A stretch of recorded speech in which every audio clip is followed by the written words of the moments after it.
Hello दोस्तों, आपको स्वागत है हमारे channel all education and study में।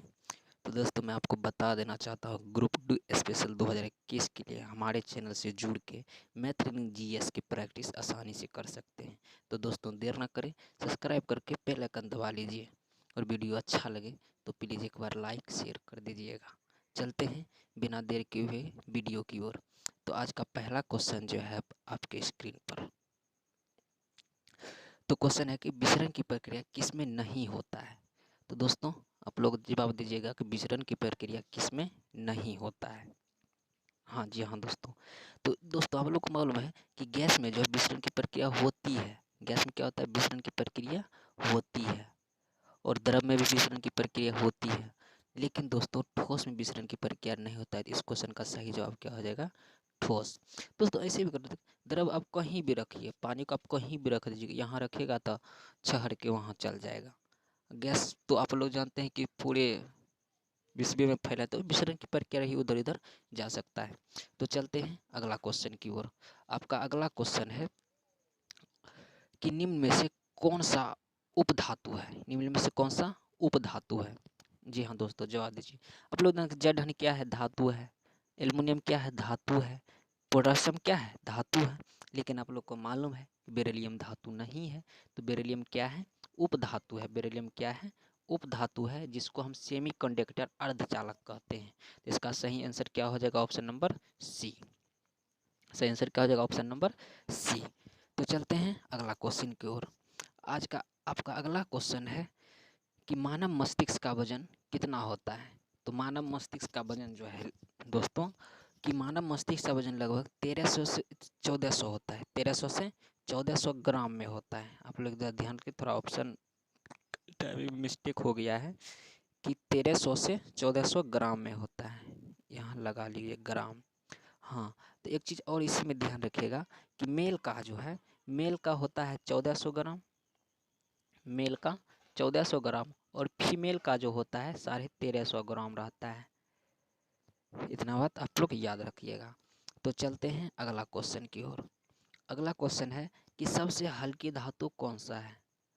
सबसे हल्की धातु कौन सा है। जी हाँ दोस्तों, सबसे हल्की धातु के बारे में तो लोग, सबसे हल्की धातु जो है लिथियम है। बहुत ही महत्वपूर्ण क्वेश्चन है एग्जाम के दृष्टिकोण से। सबसे हल्की धातु कौन सा है, लिथियम। और इसी में आपको पूछ दिया सोडियम के बारे में।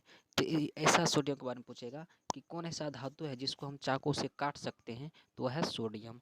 सोडियम को क्या करते हैं, चाकू से काट सकते हैं। चाकू से काट सकते हैं किसको, सोडियम को। सोडियम को चाकू से काट सकते हैं। तो चलते हैं दोस्तों अगला क्वेश्चन की ओर।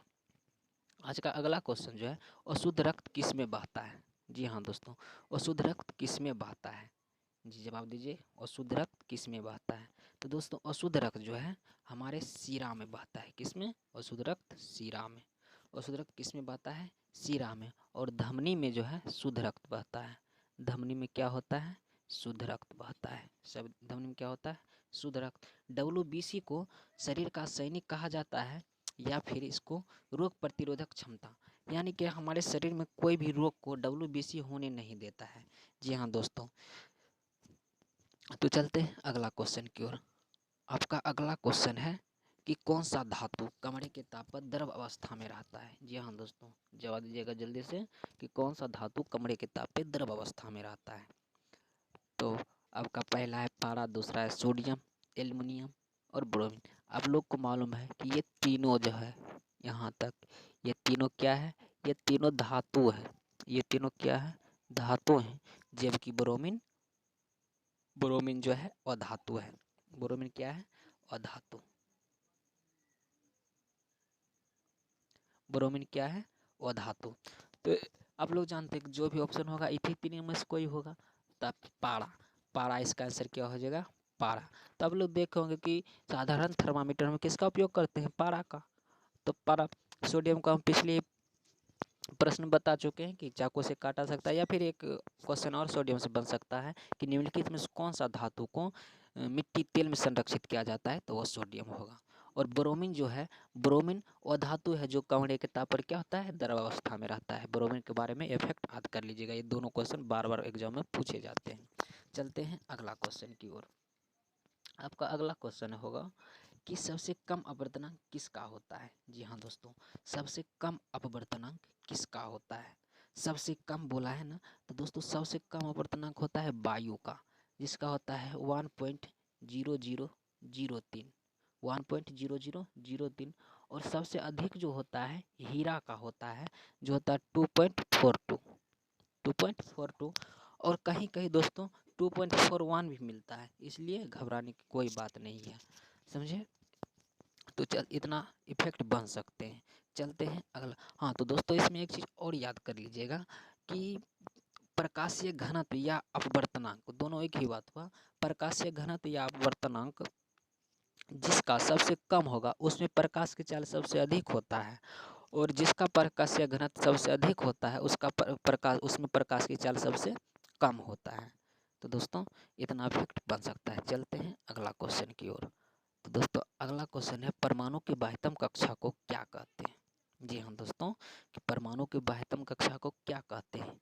जैसे कि आप लोग जानते हैं कि परमाणु कैसे रहता है, ऐसे रहता है, ऐसे कोई परमाणु। और ये जो है ये सब क्या है, ये सब कक्षा है, ये सब क्या है कक्षा। इस कक्षा में क्या रहता है इलेक्ट्रॉन, इस कक्षा में क्या रहता है इलेक्ट्रॉन। और ये हुआ परमाणु की नाभिक, इसमें प्रोटॉन और न्यूट्रॉन रहता है दोस्तों। ये परमाणु कक्षा क्या है नाभिक, इसमें क्या रहता है प्रोटॉन और न्यूट्रॉन।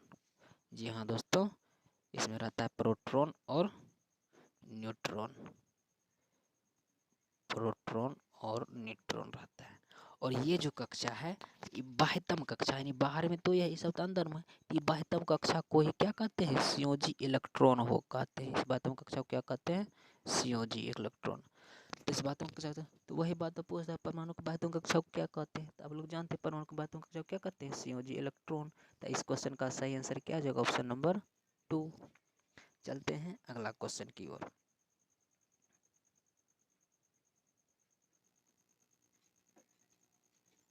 चलिए अब ठीक है। अगला क्वेश्चन है शून्य समूह किसे कहते हैं। जी हाँ दोस्तों, कि शून्य समूह किसे कहते हैं। जवाब दीजिए फटाफट आप जैसे जल। तो दोस्तों वीडियो पॉज करके आप लोग पहले आंसर मार लीजिएगा, तब फिर आंसर आप देखिएगा, इससे होगा आपकी प्रैक्टिस होते रहेगा। जी हाँ दोस्तों, वीडियो पॉज करके सबसे पहले आप क्वेश्चन पढ़ के उसका जवाब दे दिया कीजिए, तब जाके वीडियो ओपन करके आंसर देखिएगा। तो इसका आंसर जो होगा कि शून्य समूह किसे कहते हैं। शून्य समूह जो है अक्रिय गैस को ही शून्य समूह कहते हैं। तो अक्रिय गैस किस ग्रुप में रहता है, आप लोग कहते हैं कि अक्रिय गैस वर्ग 18 में रहता है, याद करते रहते हैं वर्ग 18 में अक्रिय गैस, वर्ग 18 में अक्रिय गैस। तो दोस्तों अक्रिय गैस को ही शून्य समूह कहते हैं। इसका आंसर सही क्या हो जाएगा ऑप्शन नंबर 3।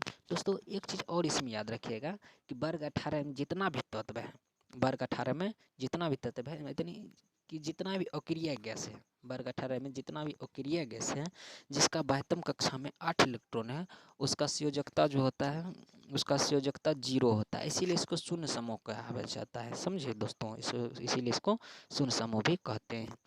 और वर्ग ए को क्षारीय धातु ग्रुप का, वर्ग ए में जितना भी है क्षारीय धातु, वर्ग ए के में जितना भी है उसको क्या कहते हैं क्षारीय धातु, वर्ग ए में जितना भी है उसको क्षारीय धातु कहते हैं। तो ये बात याद रखिएगा, वर्ग ए में जितना भी है उसको क्या कहते हैं क्षारीय धातु, वर्ग ए के सभी क्षारीय धातु। जी हाँ दोस्तों, वर्ग ए के सभी क्या है क्षारीय धातु। उसके बाद वर्ग एक में सब क्षारीय धातु। उसके बाद वर्ग 17 को हेलोजन ग्रुप कहते हैं, वर्ग 17 क्या कहते हैं हेलोजन ग्रुप। तो इतना इफेक्ट बन सकते हैं। चलते हैं अगला क्वेश्चन की ओर। आपका अगला क्वेश्चन जो है, आपका अगला क्वेश्चन आवर्त में कितना तत्व होता है। जी हाँ दोस्तों, कि आवर्त में कितना तत्व होता है। तो आवर्त में कितना तत्व होता है, तो आप देख लीजिए कि आवर्त एक में कितना तत्व होता है। तो आवर्त एक में दुइयों तत्व होता है, पहला हाइड्रोजन दूसर हीलियम।